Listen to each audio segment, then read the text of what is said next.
السلام عليكم ورحمة الله وبركاته. إن الحمد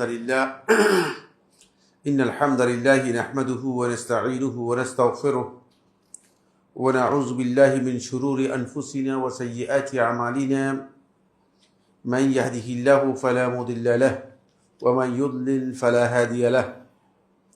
وأشهد أن لا إله إلا الله وحده لا شريك له وأشهد أن محمدا عبده ورسوله الذي أرسله الله بالحق بشيرا ونذيرا وداعيا إلى الله بإذنه وسراجا منيرا. أما بعد فإن خير الحديث كتاب الله وخير الهدي هدي محمد صلى الله عليه وسلم وشر الأمور محدثاتها وكل محدثة بدعة وكل بدعة ضلالة وكل ضلالة في النار.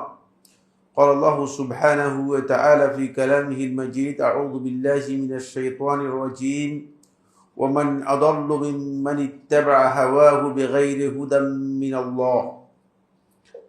সম্মানিত উপস্থিতি, শুরুতেই আজকের এই জুমাবারের অত্যন্ত গুরুত্বপূর্ণ মাজলিসুজ জিকির এই হালাকাতুল ইলমি আপনাদেরকে স্বাগত জানাচ্ছি। জুমার এই দিনের বরকতময় এই দোয়া কবুলের সময় আমরা সেলাফদের মানহাজের উপর আমাদের যেই মূল আলোচ্য বিষয় সেটা হলো 14তম যে মূলনীতি আলোচনা করছিলাম, যে দিন এবং ইবাদতের ক্ষেত্রে প্রবৃত্তির অনুসরণ এটি অত্যন্ত জঘন্যতম বিষয়, ভয়ঙ্কর বিষয়। কামনা বাসনা এবং টেন্ডেন্সির ক্ষেত্রে প্রবৃত্তির অনুসরণের ইচ্ছে, এখান থেকে যেটা বুঝাচ্ছেন সেটা হলো এই যে একজন ব্যক্তি গুনাহ করা এর চেয়ে বেদাতে লিপ্ত হওয়ার জঘন্যতম অপরাধ। আরো সহজ করে বুঝাতে গেলে এর অর্থ হচ্ছে একজন মদ পান করতেছে, আরেকজন বেদাত করতেছে। এই দুইজনের মধ্যে যদি আপনাকে বলতে বলা হয় এই দুজনের মধ্যে ভালো মানুষকে, তাহলে আপনার কাছে বাহ্যিক দৃষ্টিতে মনে হবে বুজুর্গ হচ্ছে যে বেদাত করছে তিনি, কিন্তু আসলে যে বেদাত করতেছে সে ওই মদ পানকারী ব্যক্তির চেয়ে জঘন্য। বুঝতে পেরেছেন? তাহলে জিনিসটা ক্লিয়ার হয়ে গেছে। এই বিষয়ে আলোচনা চলতেছে, এই বিষয়ে অনেক লম্বা আলোচনা চলতেছে। সম্ভবত এটা এই বিষয়ের উপর তৃতীয় দাস, এই বিষয়ের উপর লম্বা আলোচনা চলতেছে, কারণ এটা অত্যন্ত ইম্পর্টেন্ট একটি বিষয়। এবং সালাফদের মানহাজ আর খালাফদের মানহাজ, সালাফদের মানহাজ হচ্ছে যে মানহাজটুকু সালফে সালিহিনগণ অনুসরণ করছেন সেটি, আর খালাফদের মানহাজ হচ্ছে পরবর্তী যুগের যে সমস্ত গবেষক রয়েছেন, ইসলাম নিয়ে যারা স্কলার রয়েছেন, সো কল্ড ইসলামিক স্কলার যারা আছেন, তাদের মানহাজের মধ্যে এই বিষয়ে যথেষ্ট বিভ্রান্তি আছে। এই কারণে এই বিষয়টি নিয়ে এত লম্বা আলোচনা। কারণ হচ্ছে সালাফদের মানহাজের মধ্যে সালফে সালিহিনগণ বেদাতকে এত জঘন্যতম ভাবে দেখতেন। কেন? বেদাতের ভয়াবহতার কারণে দেখতেন। এই জন্য নয় যে বেদাতের প্রতি তাদের দুশ্মনী ছিল, বেদাতের প্রতি তো দুশ্মনী আছেই, কিন্তু বেদাতকে অতিরঞ্জন করে দেখতেন না, এমনটি নয়। কিন্তু খালাফদের মানহাজের মধ্যে একটা বিশাল পরিবর্তন এসেছে, বা সোকল্ড স্কলার যারা নিজেদেরকে পরিচয় দিচ্ছে তাদের মানহাজের মধ্যে একটা বড় ধরনের কি এসেছে, পরিবর্তন এসেছে। তাদের যে পরিবর্তনটুকু, সেই পরিবর্তন হচ্ছে এই, তারা মনে করে থাকে, তাদের স্বাভাবিক চিন্তা অনুযায়ী তারা মনে করে থাকে সেটা হলো যে বেদাত করাটা তেমন কি, একটা লোক বেদাত করলে তো অসুবিধা কি, কোনো সমস্যা আছে? কোনো সমস্যা নেই, তিনি তো আর দিন থেকে বের হয়ে যাননি। তাদের ধারণা হচ্ছে যে তিনি তো আল্লাহর উদ্দেশ্যেই করছেন। কেউ কেউ এই কথা বলতেছে যে তিনি তো সবার উদ্দেশ্যেই করছেন। এই যে চিন্তার দিক থেকে বেদাতকে খুব তাচ্ছিল্যের সাথে দেখা, খুবই ক্ষুদ্র করে দেখা, বেদাতটাকে ছোট করে দেখা, এটা একেবারেই গলত। এটা সালফে সালিহিনের মানহাজের সাথে মোটেও যায় না, মোটেও আসে না। এর জন্য আমরা যে আয়াতটি তেলাওয়াত করেছি সেটা দলিল হিসেবে পেশ করা হয়েছে, আগেই পেশ করা হয়েছে। সুতরাং আমি আর সেটা নিয়ে বিশ্লেষণ বা ব্যাখ্যায় আমি আজকে আলোচনার মধ্যে যেতে চাই না বা যাচ্ছি না। আমরা যে পয়েন্টগুলো নিয়ে আলোচনা শুরু করেছিলাম সেটা হলো এই প্রবৃত্তির অনুসরণ মানুষদেরকে মানে একজন ব্যক্তিকে কোন দিকে ঠেলে দেবে, কোন পরিণতির দিকে চলে যাবে। সেই পরিণতির গত আলোচনার মধ্যে আমরা বলেছিলাম যেটি সেটা হলো প্রবৃত্তির অনুসারী ব্যক্তি 8 নম্বর পয়েন্ট আলোচনা হচ্ছিল, খেয়াল আছে কিনা? প্রবৃত্তির অনুসারী ব্যক্তি সে কোরআন থেকে উপকৃত হবে না, কোনো উপদেশ থেকেও উপকৃত হবে না। প্রবৃত্তির অনুসারী যখন কোরআন বুঝবে তখন সে দেখবে যে কোরআন পুরাটাই তো আমি যেটা করতেছি সেটাই বলতেছি, পুরাই উল্টা। কোরআন নিজের মন মতো ব্যাখ্যা করবে, কোরআনের ব্যাখ্যাকে নিজের মন মতো ব্যাখ্যা হিসেবে গ্রহণ করে নেবে। ফলে এখন হাদিস অস্বীকারী যে ফেরকা আছে, কোরআনী ফেরকা, তারা কোরআনকে তাদের মন মতো ব্যাখ্যা করে তাদের বক্তব্য হচ্ছে যে কোরআনের ব্যাখ্যা দেওয়ার মুহাম্মদ সাল্লাল্লাহু আলাইহি ওয়াসাল্লাম আবার কে? নাউযুবিল্লাহ। মুহাম্মদ সাল্লাল্লাহু আলাইহি ওয়াসাল্লাম কোরআনের ব্যাখ্যা দেওয়ার কে? কোরআনের ব্যাখ্যা দিবেছে। চিন্তা করেন, খুদ তো জঘন্যতম বক্তব্য দিচ্ছে যে কোরআনের ব্যাখ্যা দিবে। মুহাম্মদ সাল্লাল্লাহু আলাইহি ওয়াসাল্লাম কোরআনের ব্যাখ্যা দিবে আর কে? ফলে তারা কোরআন থেকে উপকৃত হবে না। পবিত্র অনুসারী কোরআন পড়লেও কোরআন থেকে উপকৃত হবে না। এই কারণে রাসূলুল্লাহ সাল্লাল্লাহু আলাইহি ওয়াসাল্লাম বলেছেন যে ইয়াকরাউনাল কুরআনা ওয়া লা ইউজাবিজুহু হানাজিরহুম, তারা কোরআন পড়বে কিন্তু কোরআন তাদের এই কণ্ঠনালী থেকে নিচের দিকে যাবে না, কোরআন অন্তর পর্যন্ত যাবে না, গলার মধ্যে থেকে যাবে। এটা অনেক লোকের মধ্যেই এটা দেখা যায়। কোরআনের কারি সাহেবদের মধ্যে প্রথমে দেখা যায় এটাই। কারি সাহেব যারা আছেন বেশিরভাগ কোরআনের ডিজাইন নিয়ে আছেন, কোরআনের শাব্দিক ডিজাইন নিয়ে কিভাবে কোনখানে টান দিলে একটু কি সৃষ্টি করা যায়, এগুলোর কি বলে, সুর অন্তরা সৃষ্টি করা যায়, টানটা কথা দিলে ভালো লাগে, এই ডিজাইনের মধ্যে আছেন। কিন্তু কোরআনে যে আল্লাহ তার ইনফরমেশন দিয়েছেন, গাইডলাইন দিয়েছেন, এগুলো সম্পর্কে কোনো খবর নেই। এটা আলোচ্য বিষয়, আলোচনা শেষ হয়ে গেছে। এরপরের পয়েন্ট 9 নম্বর পয়েন্ট। 9 নম্বর পয়েন্ট হচ্ছে প্রবৃত্তির অনুসারী ব্যক্তি তার এটি ইউসাব্বিবু লিযাহাবিল আকলি ওয়াল ইলম, তার বিবেচনা শক্তি চলে যাওয়ার জন্য এবং জ্ঞান চলে যাওয়ার জন্য এটা সহযোগিতা করবে। জ্ঞান কারণ হবে, বিবেচনা শক্তিও লয় পাবে, জ্ঞান তার লয় পাবে, জ্ঞানও তার হারিয়ে যাবে, জ্ঞান হারিয়ে যাবে। যা জ্ঞান শিখেছে এগুলো তার কাজে লাগবে না, এগুলো হারিয়ে যাবে। কারণ হচ্ছে প্রবৃত্তি কোনো ব্যক্তির উপর যখন গালিব হয়ে যায় তখন প্রবৃত্তি তার প্রত্যেকটা জিনিসকে তার নিয়ন্ত্রণে নিয়ে যায়। তখন বিবেচনা শক্তি প্রবৃত্তির নিয়ন্ত্রণে চলে যাবে। আপনি আকল দিয়ে, আপনার বিবেচনা দিয়ে আপনি ভালো বিবেচনা করতে পারবেন না, ওই আপনার প্রবৃত্তির বিবেচনাটাই আসবে। ক্রিমিনালকে জিজ্ঞেস করা হয়েছে, একজন ভালো গ্রেট ক্রিমিনালের সাথে কথা হয়েছিল, বুঝতে পেরেছেন? একবার আমার বাসায় দাওয়াতে আসছিল, বাংলাদেশের মন্ত্রী ছিল, মারা গিয়েছে। তো আমার বাসা মানে এখানে না, মদিনাতে আসছিল আমার বাসায়, বুঝতে পেরেছেন? তো বাংলাদেশ থেকে মন্ত্রী মিনিস্টার বড় বড় লোকেরা গেলে অনেকে আমার বাসায় সবসময় যেত। তো ক্রিমিনালকে জিজ্ঞেস করা হয়েছে যে মানে আপনার যে মানুষগুলো কিভাবে নির্মমভাবে হত্যা করেন, মানে আমরা তো একজন মানুষ হত্যা হয়েছে দেখলে আমাদের মানে মাথাটা অন্যরকম হয়ে যায়, অন্তরটা মনে হয়েছে চৌচির হয়ে যাচ্ছে, ফেটে যাচ্ছে। কারণ মানবিক যে দুর্বলতা আছে এই দুর্বলতার কারণেও মানে একটা মানুষ নিহত হচ্ছে, একটা মানুষকে হত্যা করা হচ্ছে, কে জানে আপনাদের অন্তরের মধ্যে কেমন মনে হয়। আমি যেটা বলতেছি এটা কি সত্য বলতেছি কিনা? স্বাভাবিকভাবে অন্তরের মধ্যে একটা বড় ধরনের মানে রক্তক্ষরণ শুরু হয়ে যায়। একজন মানুষকে হত্যা করে ফেলতেছে, এটা স্বাভাবিক বিষয় না। যদি কোনো ব্যক্তির আকল তার ঠিক থাকে তাহলে স্বাভাবিকভাবেই তার আকল তাকে এভাবেই মানে ডিটেক্ট করবে, এভাবেই তাকে বুঝাবে, এভাবেই তাকে ইন্ডিকেট করবে যে কিভাবে তুমি মানে এটাকে সহ্য করতে পারো। এটা সহ্যের কাজ নয়। আপনারা কিভাবে এভাবে নির্মমভাবে শুধু হত্যা করে ফেললেন? তখন আমার বলছে, আমাদের কাছে হত্যা না করলে ভালো লাগে না। দেখছেন প্রবৃত্তি, ওই যে এই কথা কি সত্য বলতেছে, দেখছে এখানে এই কথার সাথে মিল আছে কিনা। মানে প্রবৃত্তি তাকে এমন ভাবে গোলামে পরিণত করেছে যে তার আকল পরিপূর্ণরূপে কি করে দিয়েছে, ডেস্ট্রয় করে দিয়েছে। তার আকলকে পরিপূর্ণরূপে ডেস্ট্রয় করে দিয়েছে। ফলে তার আকল আসলে কাজই করে না। কারণ যে মদ পান করে থাকে সে তো জানে যে মদ পান করলে আকল চলে যাবে, কিন্তু তারপরে মদ পান করতেছে। তার আকল তাকে কিভাবে ডেস্ট্রয়, মানে আকলটা তার কিভাবে ডেস্ট্রয় করে দিয়েছে।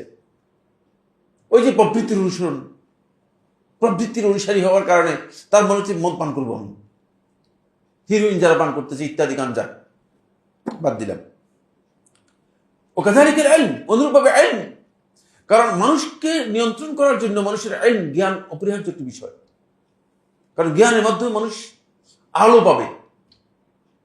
কিন্তু যদি প্রবৃত্তির অনুসারী হয় থাকে, সেই আলোটুকু সে পাবে না, সে আলোটুকু সে পাবে না। তাকে আপনি যদি বলেন যে ভাই এই কাজটা তো মানে সুন্নাহ পরিপন্থী কাজ, তখন সে আরো রেগে যাবে। ইলম তার কাজ করে নিন, সুন্নাহ তার কাজ করে নিন। আপনি ইলম দিচ্ছেন কিন্তু ইলম তার মধ্যে কাজ করতেছে না। কেন কাজ করতেছে না? কারণ হচ্ছে ইলম তার কি হয়ে গেছে, ইলম অকার্যকর হয়ে গিয়েছে। ইলম অকার্যকর হয়ে গিয়েছে, তার কাছে ইলমের বিষয়গুলো ভালোও লাগবে না। অথচ সে এটা বুঝবে যে এটা ইলম, সেটা উপলব্ধি করতে পারবে, সেটা জানতে পারবে এটা ইলম, এটা অর্জন করা দরকার ছিল, কিন্তু সে ইলমের এই কথাগুলো উপলব্ধিও করতে চেষ্টা করবে না।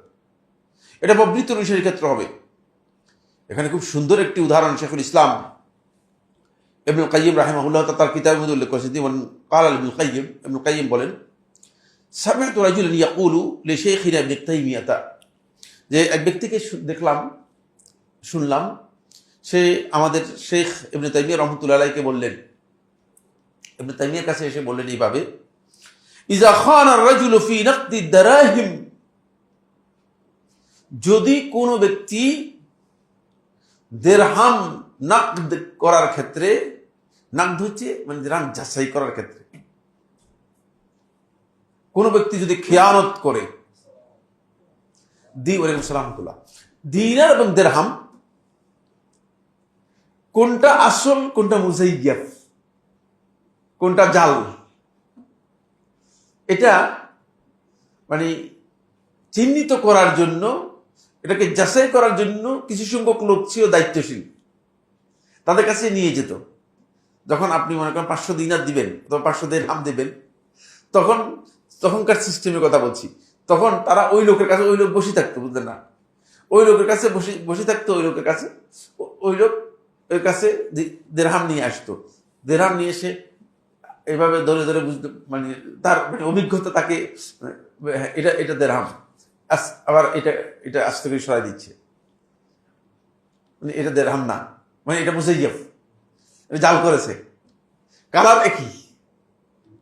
মানে তখনকার আমলের কথা বলতে, যখন এটি কি করতো, যখন নাকদ করা হতো, এটাকে বলা হতো নাকদুদ দিনার ও দিরহাম।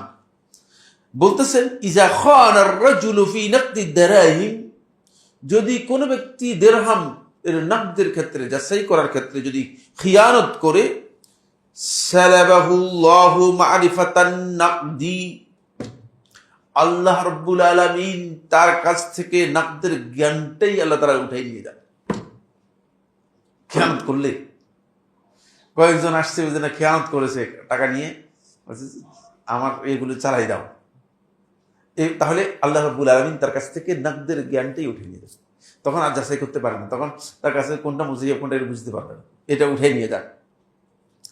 আও নাসিয়াহু, অথবা সে ভুলে যায়, এটা আল্লাহ তাআলার পক্ষ থেকে শাস্তি। এটা একজন লোক এসে কাকে বললো, শেখুল ইসলাম ইবনে তাইমিয়া রাহমাতুল্লাহ বলল, ফাকাল আশ-শাইখ, তখন শেখুল ইসলাম ইবনে তাইমিয়া রাহমাতুল্লাহ, হাকাযা মান খানা আল্লাহ তাআলা ওয়া রাসূলহু ফি মাসাইল ইলমি, অনুরূপভাবে যে আল্লাহ এবং তার রাসূলের সাথে খেয়ানত করবে দ্বীনি মাসআলার ক্ষেত্রে, আল্লাহ রাব্বুল আলামিন তার আকল এবং ইলম দুটাকে উঠে নেবে। দ্বীনের মাসাইলের ক্ষেত্রে, দ্বীনের বিধিবিধানগুলোর ক্ষেত্রে যে ব্যক্তি আল্লাহ এবং তার রাসূলের সাথে খেয়ানত করবে, সে ব্যক্তির দশা হবে এটি, এই দশায় এসে পড়ে যাবে। এই জন্য এখানে সতর্কতার বিষয় আছে। পরবর্তীতে দেখবে যে সে আর এলমের কিচ্ছু নেই। আমি আমাদের মদিনা ইউনিভার্সিটি মোতাখারিজ 10-20 জনকে চিনি, মানে মদিনা থেকে পাশ করা, কিন্তু বুঝতে পেরেছেন, আমি তো সবাইকেই চিনি, বেশিরভাগ তো মানে আমাদের একটা এলামনাই আছে, সে সদস্য। তো এর মধ্যে অনেকেরই এলম হাওয়া হয়ে গেছে, কারণ এলমের সাথে কোনো সম্পর্ক নেই। দুনিয়ার এই সমস্ত ব্যস্ততার মধ্যে নিজেদেরকে ইনভলভ করে এলম কি হয়ে গেছে, হাওয়া হয়ে গেছে। অনেকে আছে বলতেছেন যে শেখ এটা মদিনা ইউনিভার্সিটি থেকে পাশ করে আসতে বলতেছে, কিন্তু মানে দেখি যারা তো আরবিও বলে যে ভুল বলে।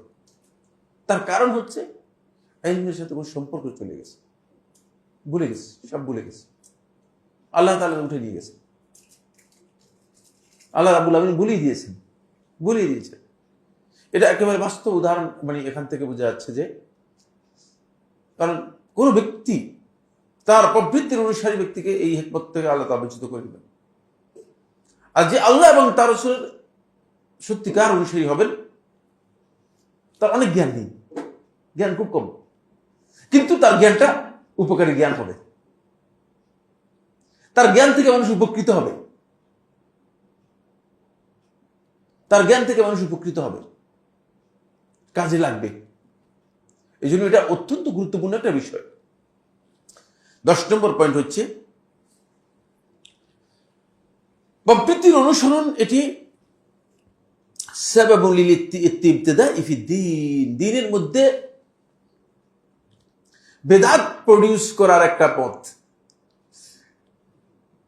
এটা আপনি দেখবেন যে বেশিরভাগ বেদাত যে নতুন করে যা আবিষ্কার হচ্ছে, সবটাই মূলত প্রবৃত্তির অনুসরণের কারণেই হচ্ছে, অন্য কোনো কারণ নেই। বেদাতগুলো সবগুলো মানে প্রোডাকশন এই জায়গায়, প্রবৃত্তির অনুসারীদের কোরআন হাদিসের জ্ঞান নেই। অসুবিধা কি করলে, অসুবিধা কিসের?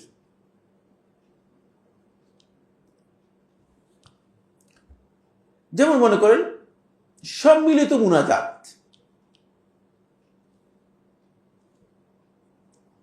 প্রথম কথা হচ্ছে মুনাজাত শব্দটা দোয়া এর জন্য, এটা আমাদের এই অঞ্চলে ব্যবহার করা হয়েছে, এটা সঠিক নয়। মুনাজাত শব্দটা প্রয়োগ হয়ে থাকে শুধুমাত্র সালাতের ক্ষেত্রে। সালাত হচ্ছে মুনাজাত।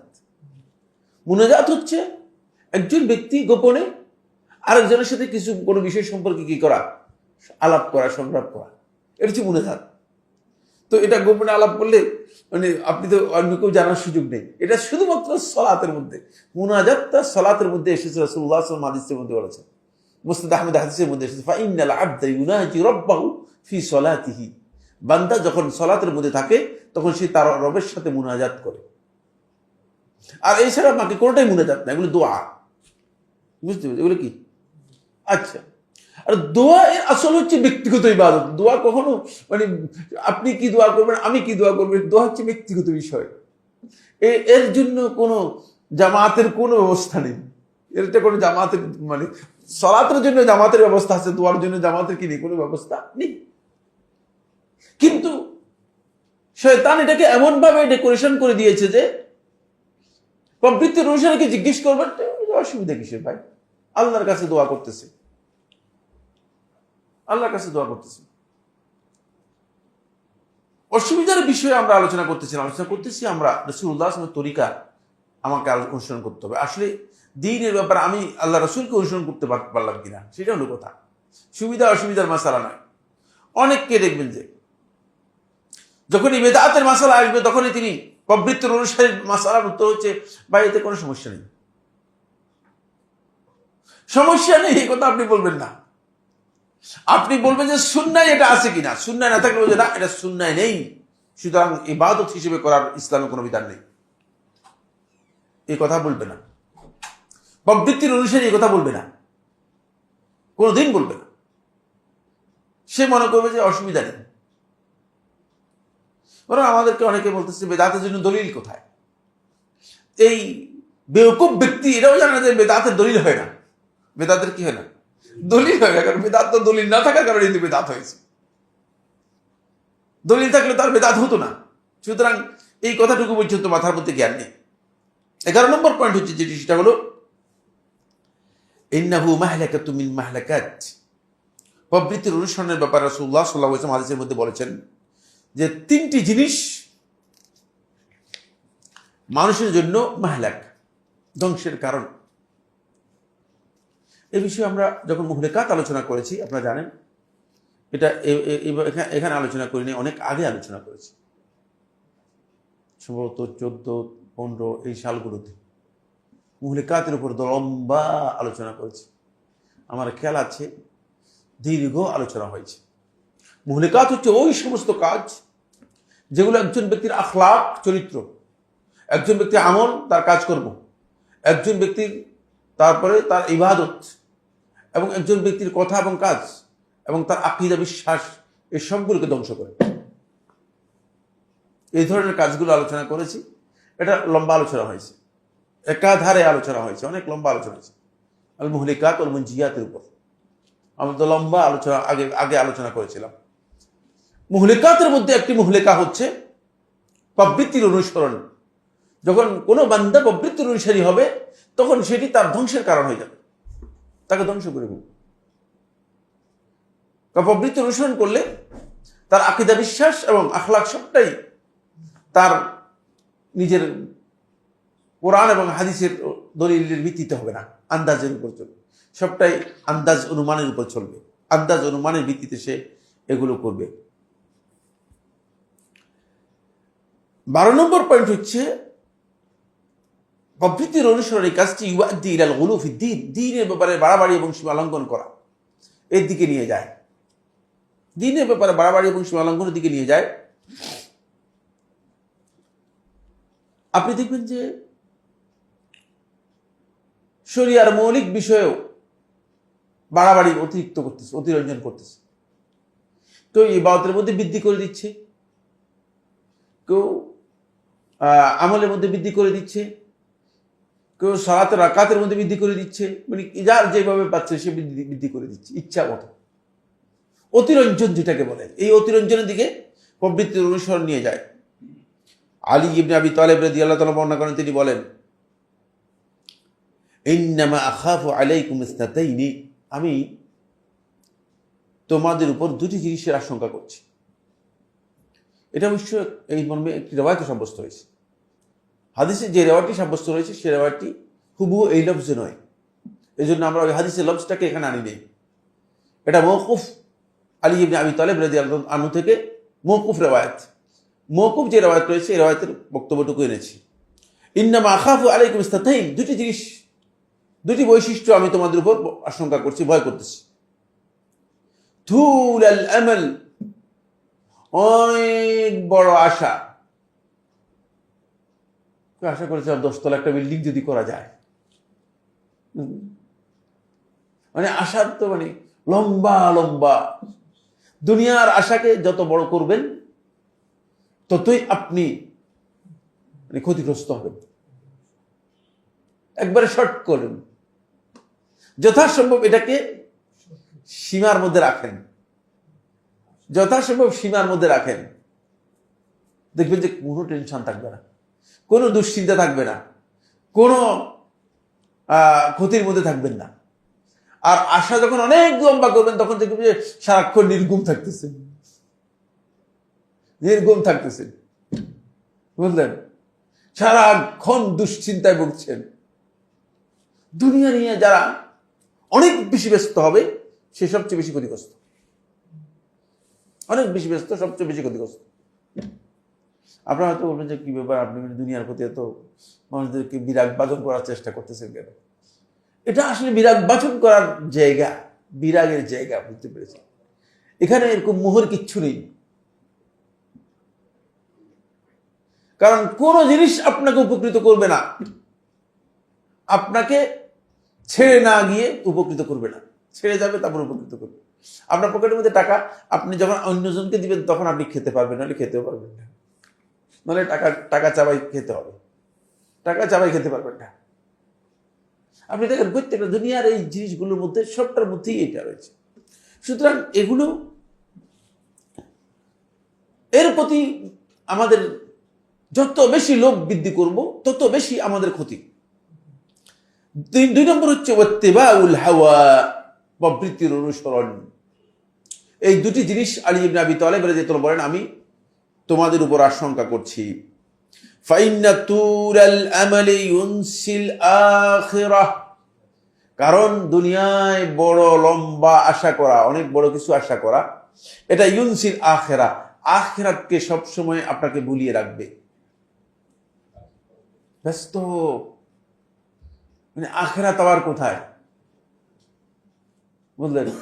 তিনি সময় হিসাব করতেছে, বলতেছে যে আমার বয়স তো মাত্র 40 না।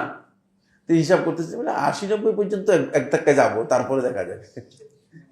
বাপসাপটা এমন যে মনে হচ্ছে যেন তাকে কেউ মানে আগেই বলে দিছে যে অসুবিধা নেই, 80-90 পর্যন্ত চেষ্টা করো আগে। আখিরাতটাকে ভুলিয়ে দেয়। আশা যত লম্বা করবেন তত আখিরাতকে আপনি ভুলিয়ে দিবে। বুঝতে পেরেছেন? আপনি যখন দেখবেন যে মানে কোনো না কোনো সুযোগ পাচ্ছেন, তখন আপনি এক্সটেন্ড করতে থাকবেন। আপনি 21 পর্যন্ত এক্সটেন্ড করছিলেন, 21 থেকে এক্সটেন্ড করে 41-এ চলে গেছেন, মানে আশা বড় হয়ে গিয়েছে। বুঝতে পেরেছেন? সুযোগ পাইলেই এক্সটেন্ড করতে পারবেন। এই হচ্ছে, যখন আশা দেখবেন যে দুনিয়ার প্রতি আপনার মোহ, আশাটা বেড়ে যাবে, তখন টাইম বেড়ে যাবে, আখিরাতটা পিছিয়ে যাবে। এই জন্য আখিরাতকে ভুলিয়ে দিবেন। ওয়া ইন্না ইত্তিবাআল হাওয়া ইয়াসুদ্দু আনিল হক, আর প্রবৃত্তির অনুসরণ হক থেকে আপনাকে বাধা দিয়ে রাখবে। এটা সব সময়, যখন কোনো ব্যক্তি প্রবৃত্তির অনুসারী হবে, তখন এই কাজটি তাকে হক থেকে বাধা দিয়ে রাখবে। হক যেটা, হকের কথা তার নিজের মধ্যে মনে বোঝা, ভাই ঠিক আছে, মানুষ তো বলতেছে, কিন্তু অসুবিধা কি, আমরা করতেছি। হক কবুল করতে পারবে না। হক জানার পরেও, এটা সত্য জানার পরেও তো কবুল করতে পারবেন না। আপনি দেখেন এই দেশের মানুষ এই বছর ইসলামী ফাউন্ডেশন ঘোষণা করেছে যে মাগরিবের সালাতের আযান সূর্যাস্তের সাথে সাথে হবে, কিন্তু তারপরেও মানে বিশাল একটা জনগোষ্ঠী ওই আগের তরিকার উপর আছে, চেঞ্জ করে নেই। ওই যে আগে 3 মিনিট বা 4 মিনিট পরে আযান দিত, ঠিক আগের তরিকার উপর আছে। ইসলাম ফাউন্ডেশনে প্রোগ্রাম করে, আলোচনা করে, লম্বা ডিসকাশন করে বলেছে যে না, সিয়ামের বিধান হচ্ছে ইফতার সময় মতো করতে হবে, সুতরাং আযান সূর্যাস্তের পরপরই হবে। সূর্যাস্তের পরে ডিলে করে 3 মিনিট বা 4 মিনিট আযান হবে না। এটা লম্বা আলোচনা হয়েছে। সেখানে মানে দেবন্দী আলেমদের মধ্যে অনেকেই ছিলেন, অনেকেই বিরোধিতা করেছেন, অনেকে আবার মানে পক্ষেও ছিলেন। তারপরে লম্বা ডিসকাশনের পরে তারা সিদ্ধান্তে আসছে যে না, আযান সূর্যাস্তের পরপরই হবে। কিন্তু দেখেন তারপরে কেউ মানে একটা বিশাল গোষ্ঠী, এমনকি মসজিদগুলোতে, অনেক মসজিদগুলোতে দেখেছি যে সময়মতো আযান দিচ্ছেন। তার কারণ হলো এরা প্রবৃত্তি অনুসরণ করার কারণে। আর এর মধ্যে মানে এর থেকে বের হতে পারে না। আমি একবার খ্রিস্টানদের একটা বই পড়েছিলাম, বুঝলেন না, শেকল পড়া ইগলটি, এই বইটা। খ্রিস্টানরা মাঝে মধ্যে বিভিন্ন সময় কোন জায়গায় গিয়েছিলাম, দিয়েছে জানি না, যাই হোক। শিকল পড়া ইগলটির মধ্যে মূল কথা যেটা, মুদ্রা কথা যেটা এই বইয়ের, সে মুদ্রা কথা হচ্ছে এই, মানে ইগলের পায়ের মধ্যে শিকল লাগিয়ে দিয়ে ইগলকে নির্দিষ্ট জায়গায় বেঁধে দিয়েছে, বুঝলেন তো। ইগল শিকলটা যদি মনে করেন 10 ফুট যায়, 10 ফুট পর্যন্ত সে যেতে পারে, সীমানা তো তার 10 ফুট। শিকল যতটুকু যায় ততটুকু 10 ফুট, 10 ফুটের চতুর্দিকে ঘুরতেছে, 10 ফুটের চতুর্দিকে ঘুরতেছে। সে জানে যে তার তো 10 ফুটের মধ্যে রয়েছে। এরপরে মানে 2-3 বছর পরে ইগলের শিকল কি করেছে, ছেড়ে দিয়েছে, কিন্তু সে 10 ফুটের মধ্যে ঘুরতেছে, সে 10 ফুটের মধ্যে ঘুরতেছে। শিকল খুবই সুন্দর ইচ্ছা, পড়লে খুব ভালো লাগবে আপনাদের, বুঝলেন না? মানে আমাদের এই লোকগুলো প্রবৃত্তির অনুসারীদের ঠিক একই দশা, প্রবৃত্তির অনুসারীদের ঠিক একই দশা। হক স্পষ্ট হয়ে যাওয়ার পরে ঘোষণা করে দিয়েছে এটা হক, বলে দেওয়া হয়েছে এটা হক, হক স্পষ্ট করে দেওয়ার পরে তারপরেও তাদের মানে ওই শিকল বড়া ইগলের অবস্থা, তারা ওই 10 ফুটের মধ্যে ঘুরতেছে, 10 ফুট থেকে বেরিয়ে আসতে পারতেছে না। এর কারণ হচ্ছে এইটাই, সেটা হলো এই হককে কবুল করার মতো মন মানসিকতা তাদের মধ্যে কাজ করে না। হককে কবুল করার মতো মন মানসিকতা তাদের মধ্যে কাজ করে না। শেখ সালেহ আল ফৌজান রাহিমাহুল্লাহ তাআলা তিনি এই প্রবৃত্তির অনুসরণের ক্ষেত্রে দ্বীনের এই বিষয়গুলো, যে দ্বীনের ব্যাপারে সীমালঙ্ঘন এবং বাড়াবাড়ি, প্রবৃত্তির অনুসরণ করা, এই কাজগুলো মানুষদেরকে ভয়ঙ্কর যে দিকগুলোর দিকে, মানহাজের যে ক্ষতির দিকগুলোর দিকে নিয়ে যায়, সেগুলোকে তিনি মানে এইভাবে চিত্রায়িত করেছেন, এইভাবে আলোচনা করেছেন।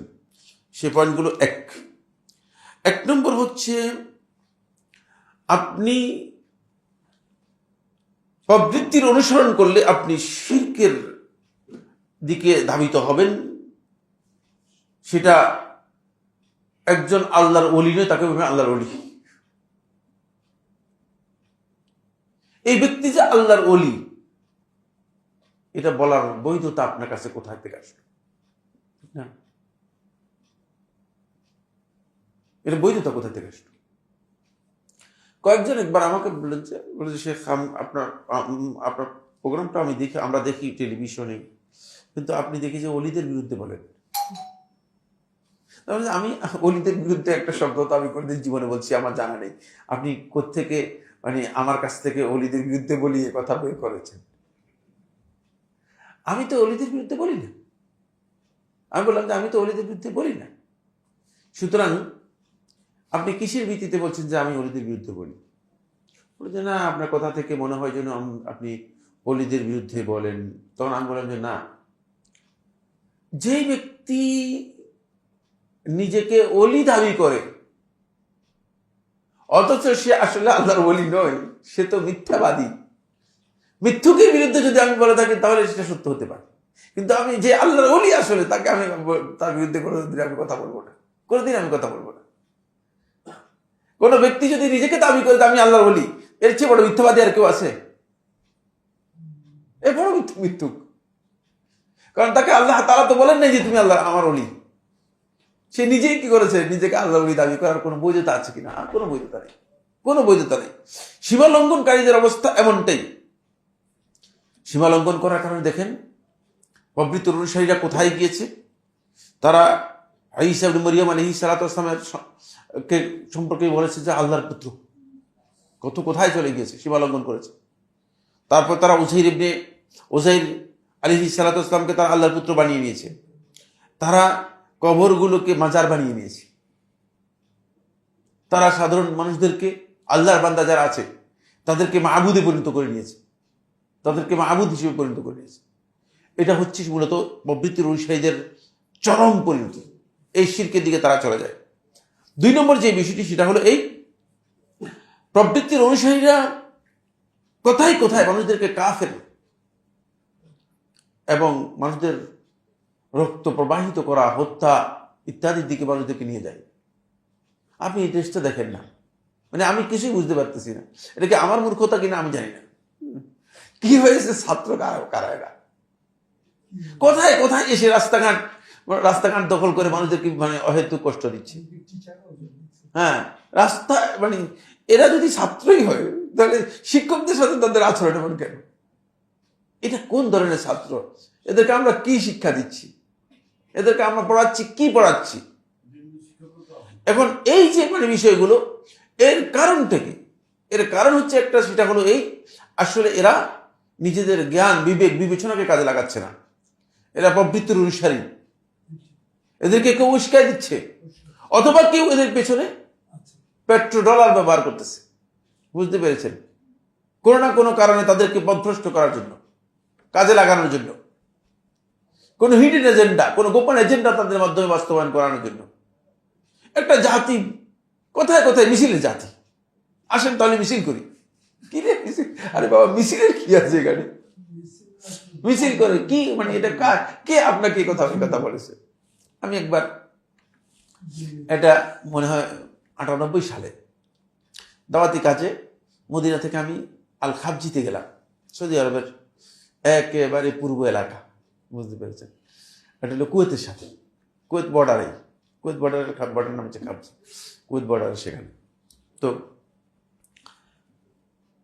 সেখানে আমি একটা আলোচনার মধ্যে বললাম যে এই যে নামাজের মধ্যে যে নিয়তগুলো করা হয়, এগুলো সম্পর্কে বললাম যে এই সমস্ত নিয়তের আসলে কোরআন হাদিসের কোথাও নেই, ভিত্তি নেই। তখন একজন আমার প্রোগ্রাম থেকে উঠে বলে যে তাহলে যদি কোরআন হাদিসের মধ্যে না থাকে তাহলে কেন আপনারা প্রতিবাদ করেন নাই, মিছিল করেন নাই? এর জন্য আপনি এই ঠিক বলেছেন। আপনি এই মিছিলের জাতি একটা নিদর্শন দিতে পেরেছেন। একটা জাতি কোথায় আসবে আর কোথায় মিছিল, কিচ্ছু বুঝে নেই। চিন্তা করেন আকল কোন পর্যায়ে গিয়ে চলে গেছে। কোথায় কোথায় মিছিল বের করতে পারলে মনে করো যে একটা কিছু হয়ে গেল, এবং আমাদের লোকদেরকে উস্কানি দিচ্ছে। আর আমাদেরকে বলতেছে যে ওটা এই শেখরা হচ্ছে সবচেয়ে বেশি কাপুরুষ শেখ। বলে এরা মানে আমাদেরকে মিছিলের কথা বলে না, জিহাদের কথা বলে না। মানে কবে তাহলে আমরা কবে আর জিহাদ করবো? ব্যবসাটা এমন যে মনে হয় যেন সব ঠিক হয়ে গেছে, আসলে কিছুই ঠিক হয়নি। নিজেদের আকীদাও ঠিক হয়নি, আমলও ঠিক হয়নি। সে মনে করতেছে ব্যবসা সব ঠিক হয়ে গেছে, এখন তার জিহাদের দরকার, জিহাদ করে অন্য কিছু ঠিক করে ফেলবে। কিচ্ছু ঠিক করতে পারবে না, কিচ্ছু জানে না। এই জায়গায় মানে বিভ্রান্তির মধ্যে, বড় ধরনের বিভ্রান্তির মধ্যে রয়েছে। আপনি দেখেন এই উম্মতের মধ্যে সবচেয়ে সম্মানিত মানুষদের মধ্যে একজন ছিলেন ওসমান ইবনে আফফান রাদিয়াল্লাহু তাআলা আনহু। ওসমান রাদিয়াল্লাহু তাআলা আনহু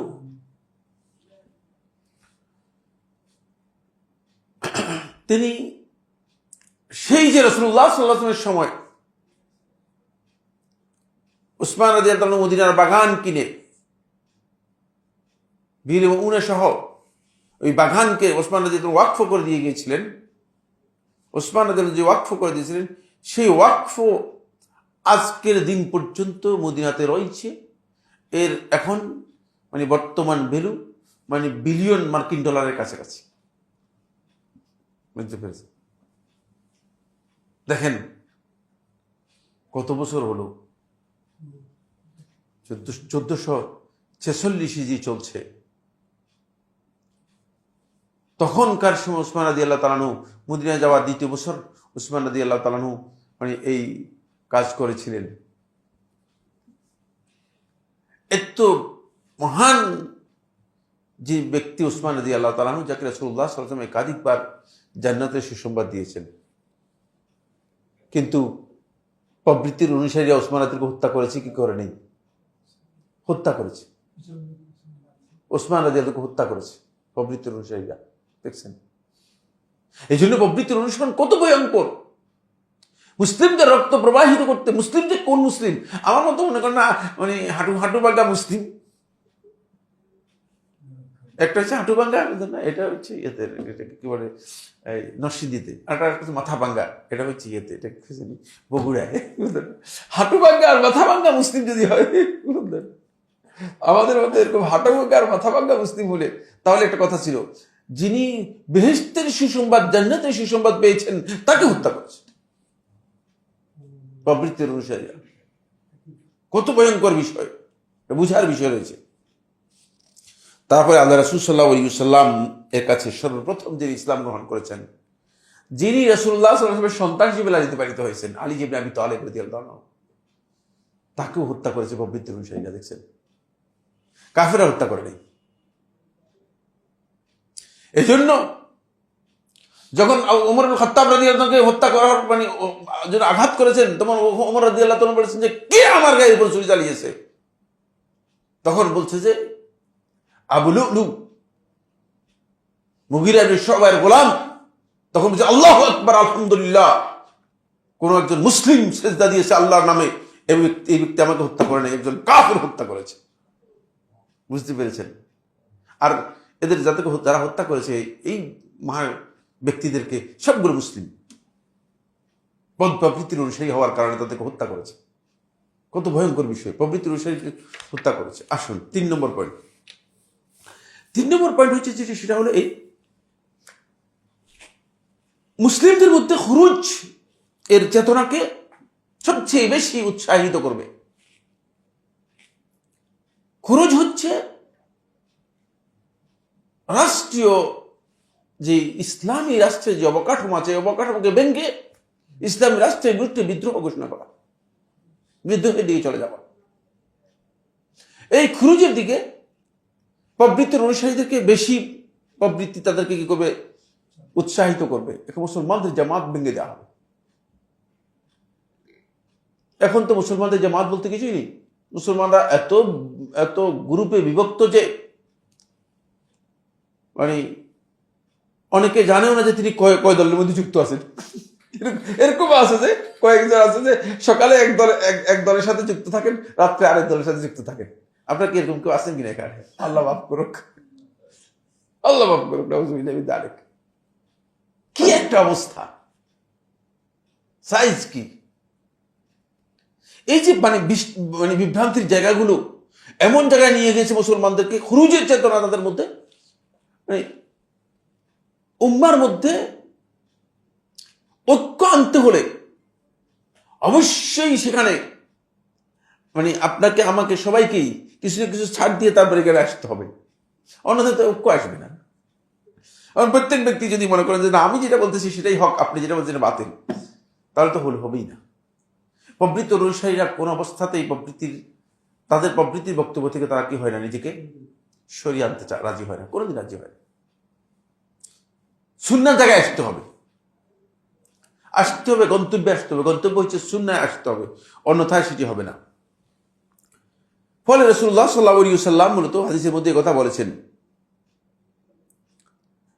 যে এই বিভক্তির দিকে মানুষদেরকে নিয়ে যাবে, তার হক নেই। মুসলিম উম্মার এই বিভক্তিকে, মুসলিম উম্মাকে ঐক্যবদ্ধ অবস্থায় যখন আছে তখন তাদেরকে বিভক্তির দিকে নিয়ে যাবে, তার হক নেই তার একেবারে জীবিত থাকার, তাকে হত্যা করতে রাসূলুল্লাহ নির্দেশ দিয়েছে। দুর্ভাগ্যের বিষয়, আজকের সমাজ মানে একবারে পুরো উল্টা দিকে চলে যাচ্ছে। বিভক্তি শুধু মানে বাড়তেছে না, মানে বিভক্তিকে আরো বেশি বাড়ানোর জন্য উস্কিয়ে দেওয়া হচ্ছে। এতে মুসলমানদের কি হচ্ছে, শক্তি সামর্থ্য একেবারে দুর্বল হয়ে যাচ্ছে। আপনি আজকের পত্রপত্রিকা, আজকের বিভিন্ন সোশ্যাল মিডিয়াতে যান, দেখবেন যে 350টি মসজিদ এবং মাদ্রাসা ভারতে গুড়িয়ে মাটির সাথে মিশিয়ে দেওয়া হয়েছে। এই 20 কোটি মুসলিম যারা আছে তাদের জীবন যাপন সবটাই মানে অনেকটা মানে প্রশ্নবোধক। মুসলিম হিসেবে জীবনযাপন করতে পারবে কিনা, এর কারণ একটাই, সেটা হচ্ছে নিজেদের মধ্যে বিভক্তি রয়েছে। নিজেদের মধ্যেই নিজেরা বিভিন্ন ধরনের মানে বিভক্তির মধ্যে লিপ্ত রয়েছে। এটা মুসলমানদের সবচেয়ে ক্ষতির কারণ হচ্ছে। 4 নম্বর যে পয়েন্টটি, সেটা হলো এই পয়েন্টগুলো সবগুলো উল্লেখ করেছেন শেখ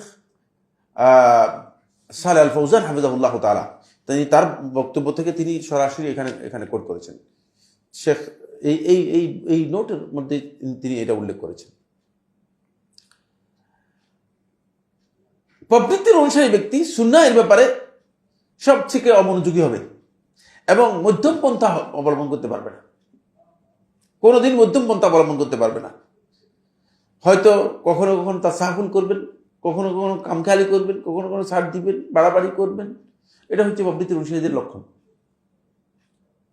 দ্বীনের ব্যাপারে স্বাভাবিক অবস্থায় বলে থাকবে না। আপনি দেখবেন যে কেউ এই বিষয় নিয়ে খুব চূড়ান্ত চলে গেছে। একদলের দ্বীন হচ্ছে কাদিয়ানীদেরকে মুসলিম ঘোষণা করেন, এটা একটা আন্দোলনের নাম দিয়ে দিয়েছে। জানেন কি আন্দোলনের নাম আপনার? না, তাহফুজে খাতমুন নবুওয়া। আমি মনে করেন বাংলাদেশে তাই, কিন্তু আমার সব জানা আছে। আপনার এটা মনে করেন আমি প্রত্যেকটা জিনিস সম্পর্কে আমার গবেষণা আছে। তো এটা আন্দোলনের তৈরি করেছে। এই আন্দোলনের কাজ কি বাবা? কাজ একটা, সেটা হচ্ছে যে মানে প্রতিদিন মানে কিছু টাকা পয়সা কোনোখান থেকে আসে, সম্ভবত আসে নিশ্চয়ই, মানে টাকা কোত্থেকে আসে। আমরা এখানে সেন্টার চালাতে পারতেছি না, মানে আমরা দেখতেছি, আমরা তো টাকা দেখি না। মাঝে মধ্যে মানে আমার পকেট থেকে টাকা দিয়ে আমি যাব, কারণ খরচ তো দিতে হবে, ঠিক না? এই খরচ তো দিতে হবে আমাদের, কিন্তু তাদের কাছে টাকা আসে কোত্থেকে? তারা মানে মানে প্রোগ্রাম করেছে 1 থেকে 3 কোটি টাকার মানে স্টেজ করেছে। কি বলতেছেন? এটা কি আপনি ফু দিলে 3 কোটি টাকার স্টেজ হয়ে যায় না? হ্যাঁ, কি বলছেন, কি মনে করতেছেন? অবশ্যই কেউ দিয়েছে। কেন দিয়েছে? কেন দিয়েছে? অবশ্যই একটা কিছু আছে যেটা আমি জানি না, মানে আমার জ্ঞানের বাইরে। তো এখানে এই কথা বলতেছিলাম যে এই প্রবৃত্তির অনুসারীরা তারা এই ধরনের বিভিন্ন গ্রুপ ইত্যাদি তৈরি করে তাদের মধ্যে মধ্যম পন্থা নেই, চূড়ান্ত সীমা লঙ্ঘনের দিকে যাবে। সরকার মানুষকে কাফের ফতোয়া দেওয়ার সরকারের কোনো দায়িত্ব আছে? হ্যাঁ, সরকারের কোন দায়িত্ব আছে? রাষ্ট্রে এই দেশে কাফেরদের কাফের বলতেছে সরকার। সরকার তো কাফেরদেরকেও কাফের বলতেছে না, ঠিক না? কাফেরদেরকে তাদের ধর্ম অনুযায়ী কি করতেছে? তার মানে আপনি এই যে আন্দোলনটা, আন্দোলন অর্থহীন একটা চূড়ান্ত আন্দোলন, অপ্রয়োজনীয়। ওটা আপনি কাদিয়ানিদেরকে কাফের ঘোষণা করেন, কাদিয়ানিদেরকে কাফের ঘোষণা করলেই কি না করলেই কি? সরকারের কাফের ঘোষণা করার মধ্যে কোন কাদিয়ানিদের কিছু আছে? কাদিয়ানিরা কাফের তো কোনো সন্দেহ নেই। কাফের ঘোষণা করবে ইসলাম, যে ইসলাম থেকে বের হয়ে গেছে সেই কাফের, ঠিক না? কাদিয়ানি ছাড়াও তো মুশরিকরা কবর পূজারীদেরকে কাফের ঘোষণা করতেছে, আমরা বলতেছি না? আপনি ঘোষণা দিচ্ছেন না। সেই লোকেই নিজে মানে কবর পূজারীদেরকে তো বলতেছেন যে কবর পূজা যারা করতেছে তাদেরকে কাফের ঘোষণা করেন সরকারকে। তো তাহলে এই কাদিয়ানিদের ব্যাপারে কেন একই কথাই? হয়তো আপনি বলবেন যে কাদিয়ানিদের ব্যাপারে আলাদা ঘোষণা করা দরকার। ফালতু কথা, বুঝলেন? ওই মানে চূড়ান্ত না, যেখানে সীমা লঙ্ঘন আর কি, যেদিকে যাবে সেদিকে একটা গ্রুপ সীমা লঙ্ঘন হয়। প্রবৃত্তির অনুসারে যে কোনো মানে ভারসাম্য নেই, কাজের মধ্যে ভারসাম্য নেই, কাজের মধ্যে স্বাভাবিক অবস্থা নেই, কাজের মধ্যে চূড়ান্ত সীমা লঙ্ঘন অথবা চূড়ান্ত শৈথিল্য। চোখের সামনে একজন শিরক করতেছে, আল্লাহ রাব্বুল আলামিন হক নষ্ট করতেছে, সেখান থেকে বুঝে কিছু বলবে না, সেখানে কিছু বলবে না। এর প্রবৃত্তির অনুসারীদের লক্ষণ হচ্ছে এটি। সুন্নাহর ব্যাপারে তারা উদাসীন থাকবে সবসময়। সুন্নাহর ব্যাপারে তাদের যেটা সুন্নত নয় সেটার ব্যাপারে গুরুত্ব অনেক বেশি, কিন্তু যেটা সুন্নত, সত্যিকার যেটা সুন্নাহ, সেটার ব্যাপারে সবসময় দেখবে তাদেরকে উদাসীন। এরপরে যে পয়েন্টটি সেটা হলো এই, তারা আল্লাহর রহমত থেকে সবসময় নিরাশ থাকবে। আল্লাহর রহমত এর ব্যাপারে তাদের বক্তব্য হচ্ছে না, আল্লাহ তাআলা শাস্তি দিবেন, ধ্বংস করে দিবেন। নিরাশ থাকবে, হতাশ থাকবে।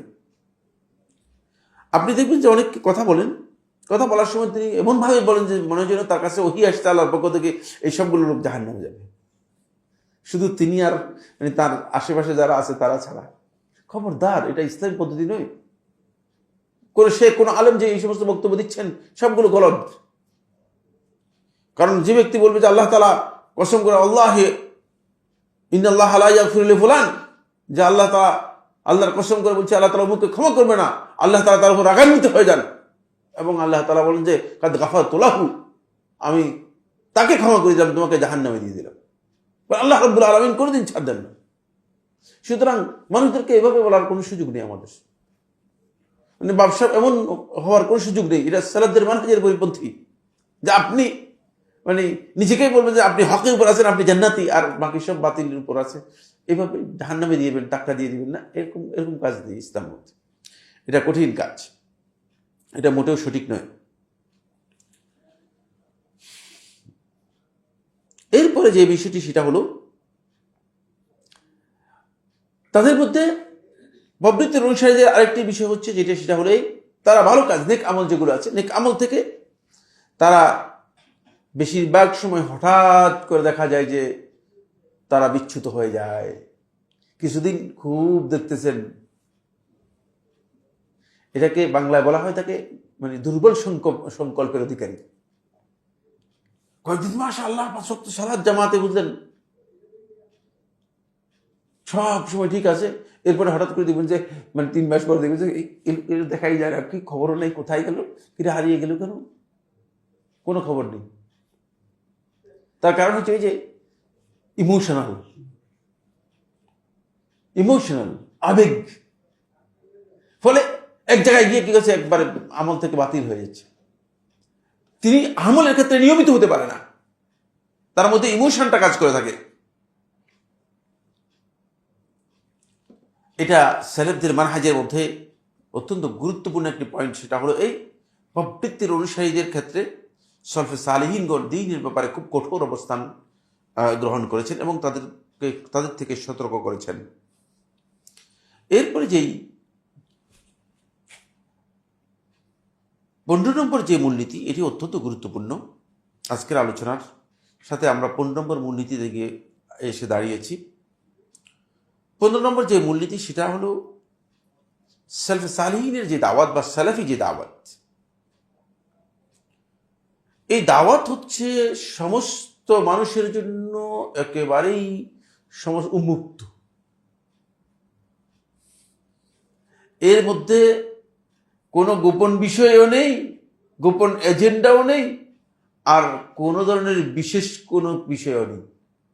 এটা একেবারে সকলের জন্য মুক্ত।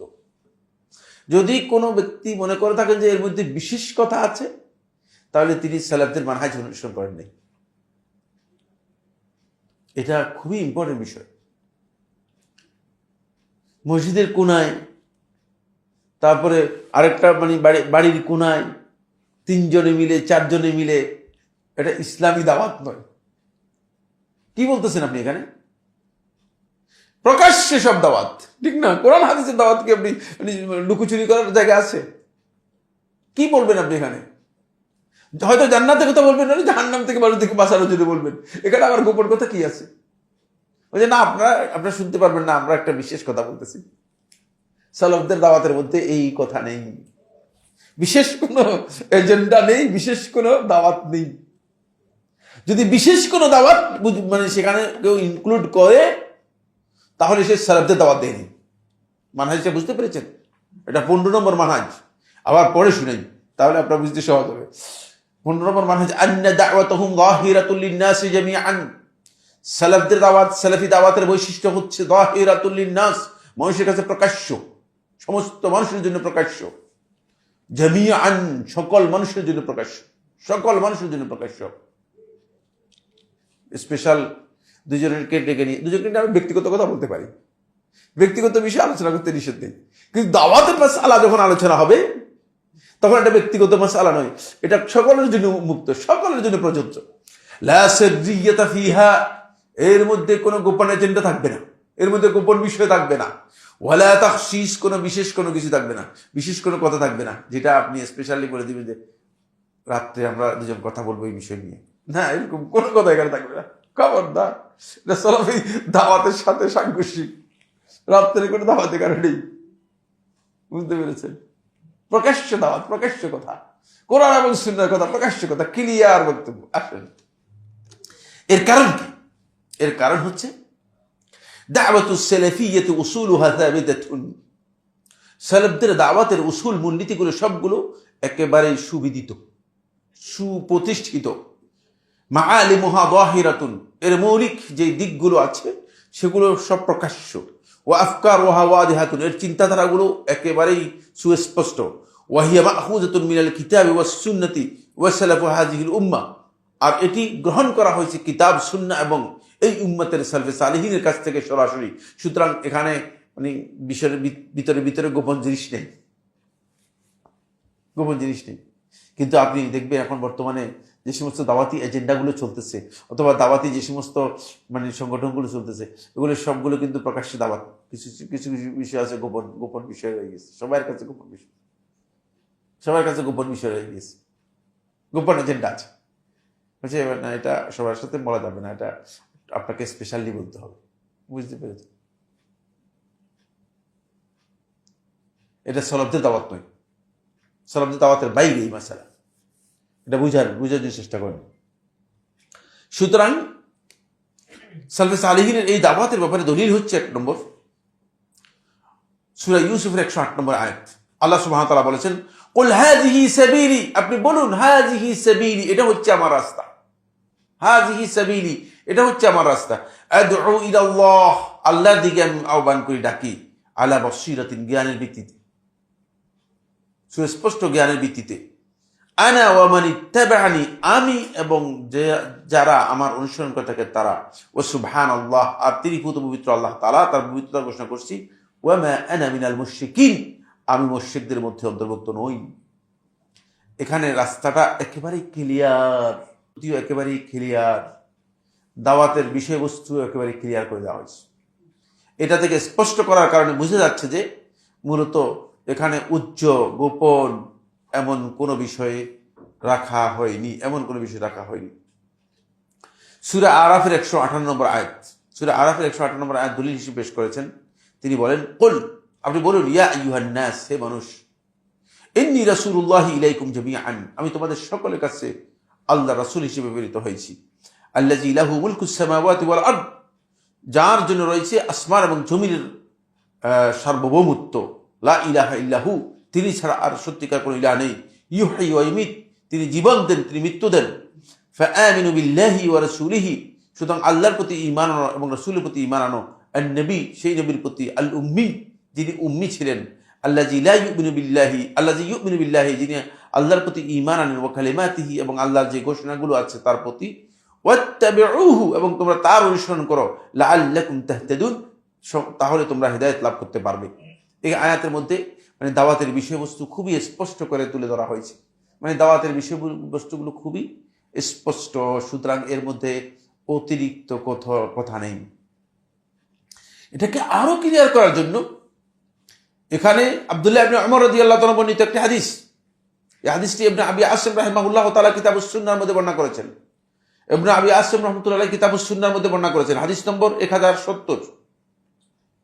আর জিলালুল জান্নাহ এর মধ্যে শেখ নাসিরউদ্দিন আলবানী রাহমাতুল্লাহ আলাইহি দ্বিতীয় খণ্ডের 255 পৃষ্ঠায় হাদিসটিকে সনদের দিক থেকে ইসনাদুহু জাইয়্যিদ বলেছেন, হাদিসটি ইসনাদ জাইয়্যিদ, উত্তম বলেছেন। আব্দুল্লাহ ইবনে উমর রাদিয়াল্লাহু আনহু করেন, তিনি বলেন, জাআ রাজুলুন ইলা রাসূলিল্লাহ সাল্লাল্লাহু আলাইহি ওয়াসাল্লাম, এক ব্যক্তি রাসূলুল্লাহ সাল্লাল্লাহু আলাইহি ওয়াসাল্লামের কাছে আসলেন। ফাকালা, বললেন, ইয়া রাসূলুল্লাহ, হে আল্লাহর রাসূল সাল্লাল্লাহু আলাইহি ওয়াসাল্লাম, আউসিনি, আমাকে কিছু ওসিয়ত করেন, আমাকে কিছু উপদেশ দেন, ভালো ওসিয়ত করেন, উপদেশ দেন। ক্বালা উবুদিল্লাহ, তুমি আল্লাহর ইবাদত করো। ওয়ালা তুশরিক বিহি শাইয়্যা, আল্লাহ তাআলার সাথে কোনো কিছুকে শরীক করো না। ওয়া আকিমিস সালাহ, সালাত কায়েম করো। ওয়া আতিজ যাকাত, যাকাত দাও। ওয়া সুম রমাদান, রমাদানের সিয়াম পালন করো। ওয়া হুজ্জাল বাইত ওয়া আতামির, আল্লাহর ঘরের হজ এবং উমরা করো। এই বর্ণনা থেকে বোঝা যায় যে উমরা করাটা হজ এর মতো ওয়াজিব, উমরাটা হজের মতো ওয়াজিব। ওয়াসমা ওয়া আতি', আর শ্রবণ করো এবং আনুগত্য করো, সেটা হচ্ছে দেশের সরকার যিনি রয়েছেন, রাষ্ট্রপ্রধান, তার আনুগত্য করা এবং শ্রবণ করা। ওয়া আলাইকা বিল আলানিয়া, আর তুমি সব সময় প্রকাশ্যে, এখান থেকে শুরু হয়েছে, এখান থেকে আমাদের দলিলের বিষয়। ওয়া আলাইকা বিল আলানিয়া, আর সব সময় তুমি প্রকাশ্যে থাকবে, আন্ডারগ্রাউন্ড নয়, টেবিলের নিচে নয়, টেবিলের উপরে সব কাজ সব কি আলাইকা বিল আলানিয়া, তুমি সব সময় থাকবে, একবারে প্রকাশ্যে থাকবে। ওয়া ইয়াকা ওয়াসসির, অবশ্যই খবরদার গোপন কাজ থেকে নিজেকে কিভাবে দূরে রাখবে, গোপন কোনো কিছু রাখবে। ইবনে আবি আসিম রাহমাতুল্লাহ আলাইহি এটাকে বর্ণনা করেছেন তার কিতাবুস সুন্নাহর মধ্যে, সবগুলোর সাথে এর যুক্ত করেছেন। কারণ কি? কারণ হচ্ছে আল্লাহর হাবিব সাল্লাল্লাহু আলাইহি ওয়াসাল্লাম, এটা রাসূলুল্লাহ সাল্লাল্লাহু আলাইহি ওয়াসাল্লাম বক্তব্য, এটা কিন্তু নয়, মওকুফ হাদিস নয়, আব্দুল্লাহ ইবনে উমর থেকে মওকুফ হাদিস নয়। কারণ রাসূলুল্লাহ সাল্লাল্লাহু আলাইহি ওয়াসাল্লাম জানেন যে সাম এবং তা এর মধ্যে সবচেয়ে বড় যে জিনিসটি আঘাত আনতে পারে সেটা হচ্ছে গোপন এজেন্ডা, গোপন কর্ম। আপনি আমাদের এই প্রোগ্রামের মধ্যে আসলেন, এরপরে এসে আজকে একজনের সাথে পরিচয় হলো, ভাই আপনার সাথে একটু কথা বলবো, কথা বলে একটা এজেন্ডা তার মধ্যে ঢুকে দিলেন। এরপরে দেখেন যে তার 4-5 জনের গ্রুপ ভিন্ন একটা এজেন্ডায় চলে গেছে। আমাদের মসজিদগুলোতে এজেন্ডাদারি অনেক। আমরা চেষ্টা করতেছি যে এজেন্ডাদারিদেরকে আস্তে আস্তে সরানোর জন্য, এখন সরানো যায় না। এজেন্ডাদারিটা খুবই অন্যরকম ভাবে কি করেছে, তাদের স্ট্রেংথ, শক্তি অর্জন করে ফেলেছে। তারা মসজিদের সালাত আদায় করতে আসে, কিন্তু সালাত উদ্দেশ্য নয়, উদ্দেশ্য সালাতের পরে কি করার জন্য, পাবলিক কালেকশন করার জন্য, লোক স্বীকার করার জন্য। এজেন্ডাদারি কি করতেছে, লোক স্বীকার করতেছে। এই আসলে মাশাআল্লাহ মাশাআল্লাহ, আপনি করতে আসছেন, আপনি করতে আসছেন, আচ্ছা ভালো ভালো, আমি ভালো আছি তো আলহামদুলিল্লাহ, আমি একবারে সহি আকিদার লোক, মানে একবারে আকিদারে সহি করতে করতে এত পার্সেন্ট সহি, মানে মানে 200-300% সহি, শুধু 100% সহি হলে তো ঠিক ছিল, 200-300% সহি, আসলে ওগুলো তো পুরোটাই সেল, পুরোটাই কি গোপন এজেন্ডা। পরবর্তীতে দেখা যাচ্ছে যে তাকে একটা মানে অন্য একটা দিকে ঢুকাই দিয়ে যাচ্ছে। পরবর্তীতে দেখা যাচ্ছে কি বলছে, ভাই মানে উনি তো আমাদেরকে গ্লোবালের দাওয়াত দিচ্ছে, আমার বলতেছে আমাদের এখানে গ্লোবালের দাওয়াত আসছে। সে গ্লোবাল বুঝে তো না, বুঝেন না, একজনও বুঝে না এখানে, এই যে না না বলতেছে কেন, এই যে উনি বুঝেন গ্লোবাল হচ্ছে কি, চান যেদিকে যাক ঈদ একদিন, এটা গ্লোবাল, এটা আপনারা জানেন না, একজনও জানেন না গ্লোবাল, এটা একটা দাওয়াতি এজেন্ডা, এটা দাওয়াতি এজেন্ডা।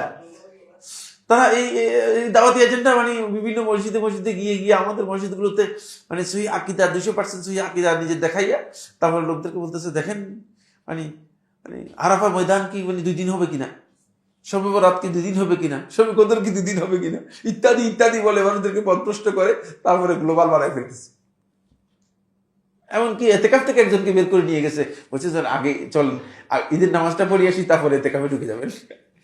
কত বড় জাহিল হলে সম্ভব, এতেকাফ থেকে বের করে নিয়ে গেছে, বলছে ভাই নামাজটা পড়ে চলে আসি, আমরা ঈদের নামাজটা আমরা পড়ে চলে আসি তারপরে আবার এতেকাফের মধ্যে চলে যাবো। কি ব্যাককলের ব্যাককল, মানে বুঝেন যে দিনটা তারা কিভাবে নিজেরা বিকৃত করে নিয়েছে, নিজেদের মন গড়া দিনটাকে তারা কিভাবে বিকৃত করে নিয়েছে। এটা রাসূলুল্লাহ সাল্লাল্লাহু আলাইহি ওয়াসাল্লাম নিষেধ করেছেন, রাসূলুল্লাহ নিষেধ করেছেন। এরপরে হাদিস সহিহ মুসলিমের মধ্যে এসেছে, হাদিস নম্বর 5059, আন সাওবান রাদিয়াল্লাহু তাআলা আনহু, সাওবান রাদিয়াল্লাহু বর্ণনা করেন, তিনি বলেন নবী সাল্লাল্লাহু আলাইহি ওয়াসাল্লাম, নবী সাল্লাল্লাহু আলাইহি ওয়াসাল্লামের কাছ থেকে এসে ক্বালা লা তাযালু উম্মাতুম মিন তাইফাতুম মিন উম্মতি যাহিরিন আলাল হক, যে আমার উম্মতের একদল লোক, একটা গোষ্ঠী আমার উম্মতের হকের উপর গালিব থাকবে, দীর্ঘ লম্বা সময় তারা হকের উপর গালিব থাকবে। লা ইয়াদুরুহুম মান খাযালাহুম, যারা তাদেরকে লাঞ্ছিত করবে তারা তাদের কোনো ক্ষতি করতে পারবে না, হাত্তা ইয়াতিহুম আমরুল্লাহ, আল্লাহর নির্দেশ আসা পর্যন্ত, ওহুম কাযালিক, তারা এই অবস্থায় থাকবেই। হকের উপর টিকে থাকতে হলে তাহলে অবশ্যই সুন্নাহকে আঁকড়ে ধরবে যারা, তারাই টিকে থাকতে পারবে, অন্যরা এই হকের উপর থাকতে পারবে না। এই জন্য মানে গোপন এজেন্ডা নিয়ে আপনি হকের উপর টিকে থাকতে পারবেন না, গোপন এজেন্ডাগুলো আপনার হকের থেকে আপনাকে বিচ্যুত করে নেবে। ফলে ওমর ইবনে খাত্তাব, ওমর ইবনে আব্দুল আজিজ রাহমাতুল্লাহ থেকে ইমাম দারিমি রাহমাতুল্লাহ তার সুনানের মধ্যে বর্ণনা করেছেন, হাদিস নম্বর 307, ওমর ইবনে আব্দুল আজিজ রাহমাতুল্লাহ বলেন, ইজা রাআইতা কওমান, যখন দেখতে পাবে যে কিছু সংখ্যক লোক, অল্প কিছু লোক, রাআইতা কওমান ইয়াতানাজাউনা ফি দীনিহিম দুনাল আম্মা, সাধারণ মানুষদেরকে বাদ দিয়ে দ্বীনের ব্যাপারে কানে কানে ঘুষাঘুষি করতেছে, কানাকানি করতেছে। ইজা রাআইতা কওমান, যখন দেখতে পাবে কিছু সংখ্যক লোক, ইয়াতানাজাউনা ফি দীনিহিম, তাদের দ্বীনের ব্যাপারে পরস্পর কানাকানি ঘুষাঘুষি করতেছে, দুনাল আম্মা, সাধারণ পাবলিক থেকে বাদ দিয়ে, মানুষদের থেকে সরে গিয়ে, ফাআলাম আন্নাহু আলা তাসিসি দালালা, জেনে রাখো তারা বিভ্রান্তির পথ প্রতিষ্ঠা করার কাজে আছে। একেবারে এটা ওমর ইবনে আব্দুল আজিজ রাহমাতুল্লাহর বক্তব্য, ইমাম দারিমি রাহমাতুল্লাহ তার সুনানের মধ্যে বর্ণনা করেছেন, 307 নম্বর হাদিস, একেবারে স্পষ্ট বক্তব্য। ইসলামের মধ্যে, দ্বীনের মধ্যে, সালাফি দাওয়াতের মধ্যে এমন কোনো বিষয় নেই যে এই বিষয়ে আপনি একজনকে বলতে পারবেন আরেকজনকে বলতে পারবেন না, এমন বিষয় নেই ইসলামে, এটা আলাদা কোনো বিষয় নেই। আর দুনিয়ার অন্য যত দাওয়াত আছে সব দাওয়াতের মধ্যে, বেদাতি দাওয়াতের মধ্যে সবগুলো বিশেষ বিশেষ। আপনি দেখবেন যে হুজুরের মানে মুরিদদের মধ্যেও কি আছে, প্রকার আছে, কিছু কিছু মুরিদ আছে খাস মুরিদ, আর কিছু কিছু কি এমনি আম মুরিদ, এগুলো শুধুমাত্র টাকা দিয়ে যাবে, কালেকশনের কাজ। খাস মুরিদ যেগুলো আছে এগুলো হচ্ছে হুজুরের মানে মূল কাজ করবে, এজেন্ডাধারী। তো এই বিষয়গুলো মূলত দ্বীনের ব্যাপারে এটা সালাফি দাওয়াতের মধ্যে কখনো আসতে পারবে না। সালাফদের মানহাজের মধ্যে যদি এই ধরনের কোনো কিছু দেখা যায়, কোনো মানহাজের মধ্যে, কোনো দাওয়াতের মধ্যে, তাহলে বুঝতে হবে এটা সালাফি মানহাজ, এটা সালাফি মানহাজ নেই। এই বিষয়ে ইনশাআল্লাহ তাআলা বাকি আলোচনা আগামী দার্সের মধ্যে ইনশাআল্লাহ তাআলা আমরা শেষ করব। হাযা সুবহানাকাল্লাহুম্মা ওয়া বিহামদিকা আশহাদু আল্লা ইলাহা ইল্লা আনতা আস্তাগফিরুকা ওয়া আতুবু ইলাইক। আসসালামু আলাইকুম ওয়া রাহমাতুল্লাহি ওয়া বারাকাতুহু।